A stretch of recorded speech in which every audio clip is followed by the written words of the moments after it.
Doctor महामृत्युंजय जाप के मरीजों पर होने वाले असर की जांच कर रहे हैं।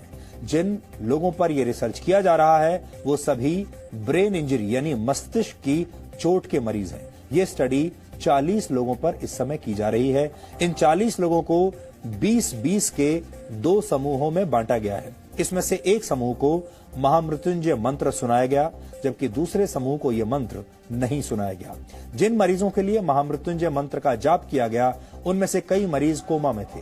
हालांकि इस रिसर्च का तरीका थोड़ा अलग है, क्योंकि मंत्र पढ़ने का काम अस्पताल में नहीं, बल्कि अस्पताल से 13 किलोमीटर दूर संस्कृत विद्यापीठ में किया जा रहा है। इसे समझाने के लिए हम आपको अस्पताल की कुछ तस्वीरें आज दिखाएंगे। ये उन मरीजों की तस्वीरें हैं जिन पर राम मनोहर लोहिया अस्पताल में रिसर्च की जा रही है। सही तरीके से मंत्रों का पाठ करने के लिए इस अस्पताल के डॉक्टरों ने दिल्ली के संस्कृत विद्यापीठ से संपर्क किया।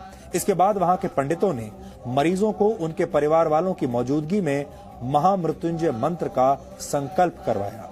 डॉक्टरों और मंत्रोच्चार करने वाले आचार्यों का कहना है कि मंत्रों की शक्ति से 20 में से 18 मरीजों को बचा लिया गया, जबकि जिन मरीजों के लिए मंत्रों का पाठ नहीं हुआ, उन मरीजों में कोई सुधार नहीं देखा गया। महामृत्युंजय मंत्र का अर्थ है मृत्यु को जीतने वाला महान मंत्र। ऐसा माना जाता है कि इस मंत्र का जाप करने से अकाल मृत्यु का डर समाप्त हो जाता है। इस मंत्र की रचना ऋषि मार्कंडेय ने की थी।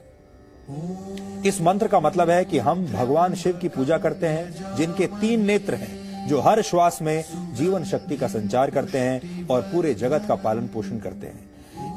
इसे त्र्यंबकम मंत्र, रुद्र मंत्र और मृत संजीवनी मंत्र भी कहा जाता है।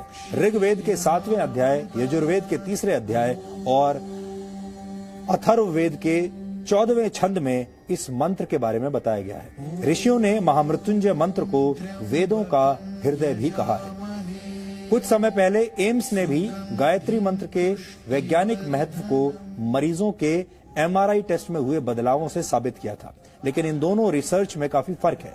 एम्स में मरीजों ने खुद गायत्री मंत्र का जाप किया था, लेकिन महामृत्युंजय पाठ संस्कृत विद्यापीठ में आचार्यों द्वारा किया जा रहा है और मरीज वहां से कई किलोमीटर दूर अस्पताल के ICU में भर्ती हैं। इस रिसर्च के जरिए ये समझने की कोशिश की जा रही है कि वेदों और धर्म ग्रंथों में किसी दूसरे के लिए प्रार्थना करने के असर का जो महत्व बताया गया है, क्या उसका कोई वैज्ञानिक आधार है भी या नहीं।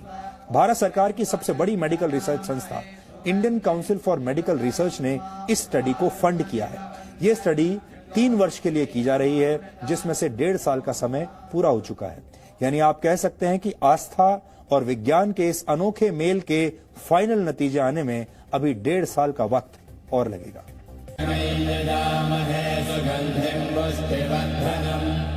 स्वर विज्ञान के हिसाब से माना जाता है कि महामृत्युंजय मंत्र के अक्षरों का स्वर के साथ उच्चारण किया जाए तो शरीर में वाइब्रेशन होता है।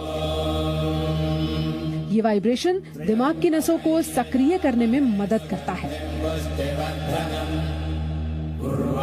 हालांकि यहाँ ध्यान देने वाली बात यह है कि इस प्रयोग में मरीज खुद मंत्र नहीं पढ़ रहा है, बल्कि उसके लिए पंडित एक तरह से अनुष्ठान कर रहे हैं। यानी इस रिसर्च का आधार पूरी तरह से आस्था के विज्ञान पर टिका है। दुनिया भर में ये अपनी तरह की पहली रिसर्च कही जा सकती है।